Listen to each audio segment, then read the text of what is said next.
Là, vous voyez les aiguilles d'arbres.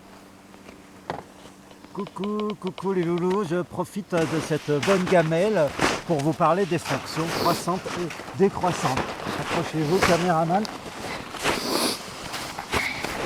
Alors imaginons, pour venir ici, on a pris le télésiège. Quand on a pris le télésiège, on peut faire une courbe, x, le temps qui s'écoule, et f de x, donc en y, l'altitude. L'altitude est une fonction du temps. Temps, x, altitude, f de x.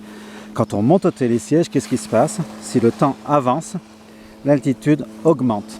Parce qu'on croit toujours que c'est facile, fonction croissante, décroissante, mais la vraie définition, elle n'est pas simple à comprendre. Ça veut dire quoi une fonction croissante? Quand les antécédents augmentent, les images augmentent. Si je suis sur le télésiège depuis 10 secondes, j'ai mon altitude, f de 10. Si je suis sur le télésiège depuis 20 secondes, mon altitude c'est f de 20. 10 est plus petit que 20, et bien f de 10 est plus petit que f de 20. Les antécédents et les images sont rangés dans le même ordre. 10 c'était plus petit, f de 10 c'est plus petit. Normal, puisque ça monte.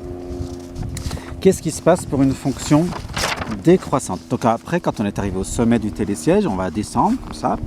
Et puis entre deux bonnes gamelles, et bien, notre altitude va diminuer. Donc si je refais une courbe, le temps x, l'altitude f de x, cette fois-ci elle va être décroissante. Si je regarde dans ma descente, 10 secondes après le départ et 20 secondes après le départ, 10 secondes après le départ, mon altitude f de 10, eh ben, elle est plus haute que 20 secondes après le départ, puisque je descends. C'est normal. Ça veut dire que si 10 est plus petit que 20, f de 10 est plus grand que f de 20 cette fois-ci.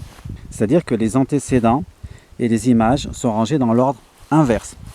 Plus un antécédent est grand, plus l'image est petite, puisqu'on descend. Alors, si vous avez bien compris ça, c'est déjà pas mal. Après, par contre, ce truc-là ne doit pas marcher que pour 10 et 20. Ça doit marcher pour 12 et 27, enfin pour n'importe quel nombre. N'importe quel nombre, ça veut dire pour tout A, pour tout B, pour tout nombre A et B. On arrive à voir ça, caméraman? La définition d'une fonction croissante, c'est pour quels que soient les nombres A et B, si A est plus petit que B, alors f de A est plus petit que f de B. Si A est plus petit que B, f de A plus petit que f de B. Les antécédents et les images sont rangés dans le même ordre. Une fonction croissante conserve l'ordre. Il y a plus petit, ça reste plus petit. Une fonction décroissante, si A est plus petit que B, f de A est plus haut que f de B. Ça, c'était la montée en télésiège, c'est la descente en ski. Donc une fonction décroissante, quand l'antécédent est petit, l'image est plus grande.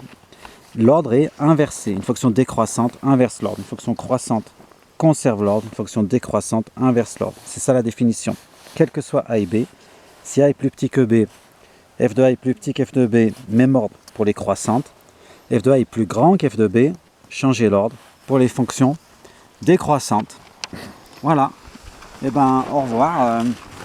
En route pour de nouvelles aventures. Ah, mais il faut mettre des skis.